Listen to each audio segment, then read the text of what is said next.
Sa Lunes, magsisimula na po ang Balikatan 2024 exercises sa pagitan ng Pilipinas at Amerika, bagay na kinagagalit ng China. Pero bago pa man magbalikatan, may ibang bagay na maaaring mas malaki at mas kinagagalit ng China. Nitong nakaraang linggo, nag-deploy ang US Army ng pinakabago nitong Intermediate Range Ballistic Missile dito po sa atin sa Luzon. Bahagi daw ito ng Salaknib 24, isang training exercise ng US Army at ng Philippine Army sa Fort Magsaysay, Nueva Ecija na nagtapos dapat ngayong araw. Agad na alarma ang China. Pinapalala raw ng Amerika ang sitwasyon sa pagitan ng China at ng Pilipinas at ginugulo daw ang stabilidad sa rehiyon.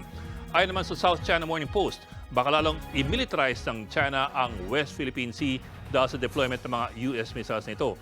Bakit ito sensitibo sa China?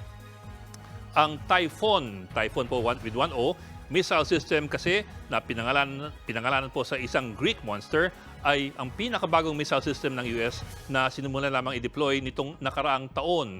At ito ang unang deployment ng Typhoon missile system sa Asia. Pinagbawal ang ganitong klase mga missile system ng isang treaty ng US at ng Soviet Union noon pang 1987.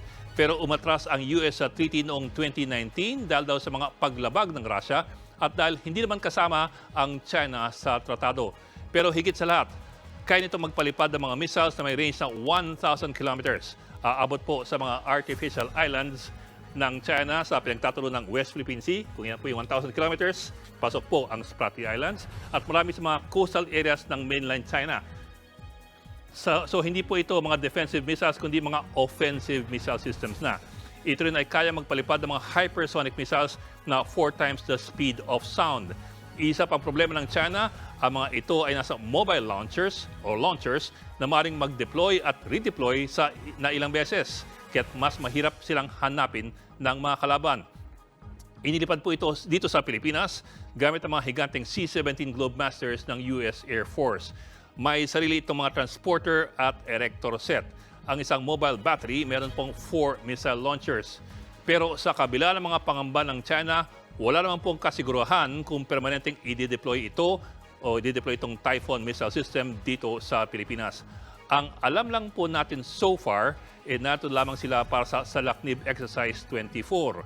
Kung magiging permanente ang mga missile system sa Pilipinas, yan po ang bagay na kailangan pang klaruhin. Dahil maaaring ibang usapan na o usapin na kung maaaring mag-deploy ng offensive missile systems ang Amerika dito sa Pilipinas. Yan po kasi ay maaaring labag o labas na sa Visiting Forces Agreement sa Enhanced Defense Cooperation Agreement o yung tinatawag nating EDCA. Mga kapatid, Ed Lingaw po, maging maalam at may pakialam sa mga napapanahong balita sa ating bansa.